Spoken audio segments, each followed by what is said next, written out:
Hi, I'm Darianna Everett. I'm a singer, songwriter, producer, artist, and RAC graduate. Today we are going over choosing microphones to make you sound best. Let's go. As a vocalist, I will speak for all of us. Ultimately, we want to sound good. We maybe don't think how significant the difference can be from one microphone to another.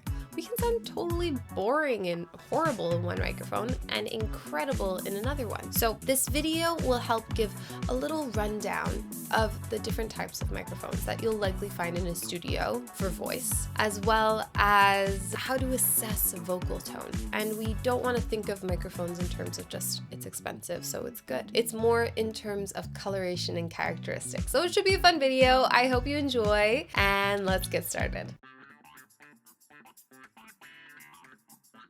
So they're dynamic microphones. These are great in live scenarios, but they're also great for certain vocal types that are a bit more mid-range, grungy, metal. Even I know Lana Del Rey, she records in one of them in a control room, which is crazy, but it sounds great. So it's for a specific characteristic type, as well as for sound sources that have fast transients like a snare. So next thing you'll see, and the one that you'll most likely use, is a condenser. So condensers are fantastic, and what's so cool about them is the fact that they're so sensitive. So they have a very thin membrane as their microphone head, and this allows them to pick up the frequency spectrum that we hear, especially on the high end. And what's cool is that the circuit board inside really plays a big role in the coloration of the microphone. So you'll have components like tubes or FET microphones that have specific tones to them that when you start to learn about it and hear it over and over again, you'll be able to discern, wow, that's a tube microphone. Oh, that's a FET microphone. Interesting.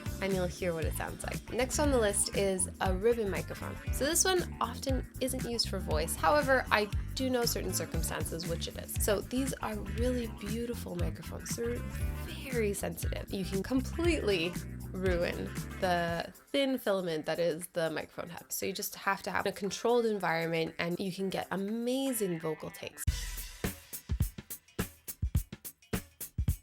I will be going over two different scenarios where we have different types of vocal tones and characteristics, and I will be giving two different microphone suggestions. So the first scenario, let's say we have a voiceover, a rapper, and a belter. So all of these are different vocal types, meaning like sound source types. However, they share a few common vocal characteristics. So we have punchy, warm-toned, present, and forward. And so with those characteristics that we want to highlight, I would suggest using an AKG 414. They're a bit more punchy in terms of condensers. They really highlight that like mid-tone in a really buttery way, which is good. It gets in your face. It's really, really nice for that. And their presence allows them to be very forward. As a budget option, I would say the SM7B is fantastic. They're the podcast microphones. You'll see them in any like video of a podcast, but they are great at being punchy in your face, as well as they're very warm. So those would be my two suggestions for that vocal character type. Next scenario, you have female vocal, ASMR, high voice, large dynamic range, folk, singer, songwriter. So all of these are different vocal types and sound sources, but they share the airiness, the lightness, softness. They share, minus the ASMR, usually a large dynamic range. So my suggestions for good microphones to capture that would be a Neumann U87. It is an incredible workhorse. It really captures high end with sparkles. That's so sparkly. For instance, if we look at Jeff Buckley, I know he's not a female vocalist, but he does sing very high, and he recorded the Grace album with the U87,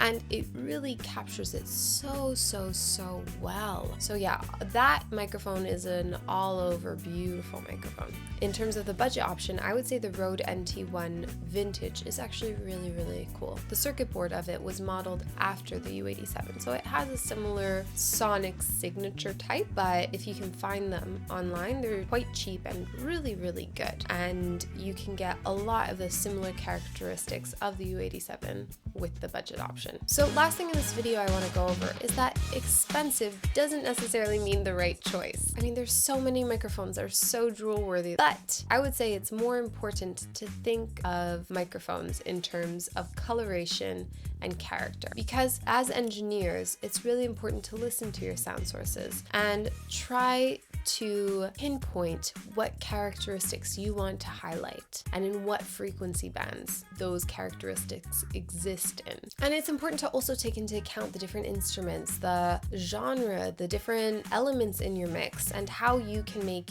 your voice sit well in the mix. All of this will dictate what microphone you choose and how you want to capture your voice. A good thing you can do is go to your local audio shop and speak with the engineers that are there and show them examples of your voice, or even sing for them and ask them what microphones might be cool that you can rent and test them out. See which ones sound really cool on your voice, and you might be really surprised. So I hope this video helped. I hope it gave a few good pointers that helps you feel confident in choosing a microphone to make you sound best. Write down in the comments your favorite vocal microphone, and I'll see you in the next video. Bye.